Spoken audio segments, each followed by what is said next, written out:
आस्था और भक्ति का संगम महाकुंभ उत्तर प्रदेश के प्रयागराज में शुरू हो चुका है।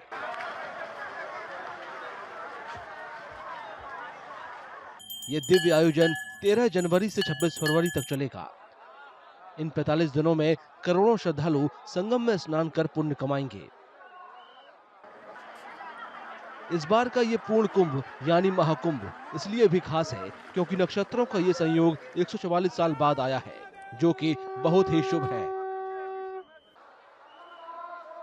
संसार का सबसे बड़ा मेला है महाकुंभ, जिसे यूनेस्को ने इंटेंजिबल हेरिटेज डिक्लेयर किया है, जो विश्व की सांस्कृतिक अमूर्त धरोहर है। विश्व की सांस्कृतिक अमूर्त धरोहर के रूप में ये कुंभ का मेला पूरे विश्व को एकता का संदेश देता है, समन्वय का संदेश देता है। ये संदेश देता है कि हम सब बराबर हैं। अर्धकुंभ हर 6 साल बाद लगता है, जबकि पूर्ण कुंभ 12 साल बाद आता है। कुंभ देश के 4 शहरों प्रयागराज, हरिद्वार, उज्जैन और नासिक में लगता है। 144 साल बाद दुर्लभ संयोग की वजह से इस बार का महाकुंभ बहुत खास माना जा रहा है।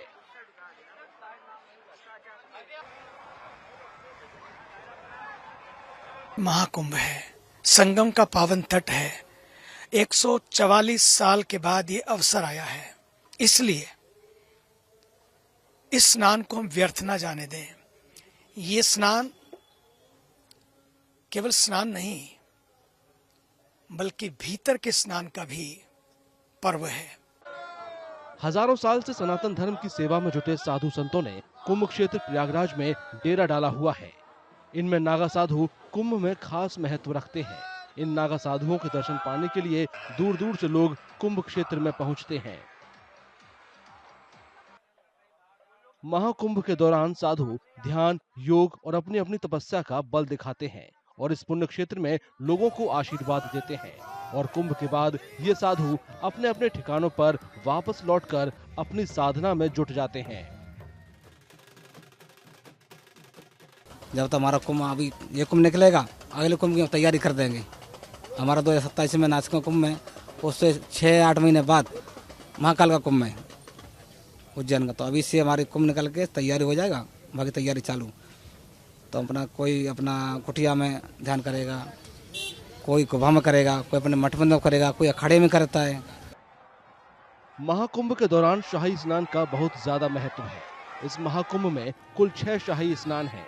बड़ी संख्या में नागा साधु महाकुंभ में अनुष्ठान करते हैं। इन पवित्र स्नानों का समय ज्योतिषीय गणना के आधार पर तय किया जाता है। इन मौकों पर स्नान करने वालों को बहुत ज्यादा पुण्य मिलता है।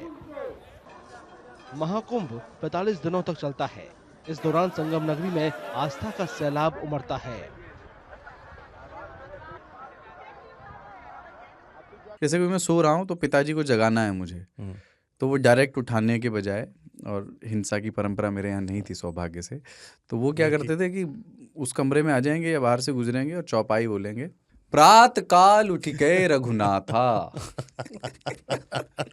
मात पिता गुरु नावही माता। कभी कभी मैं गुस्से में उठ करके अरे पापा चरण स्पर्श किया और सो गया। मैंने कहा अब मत उठाना।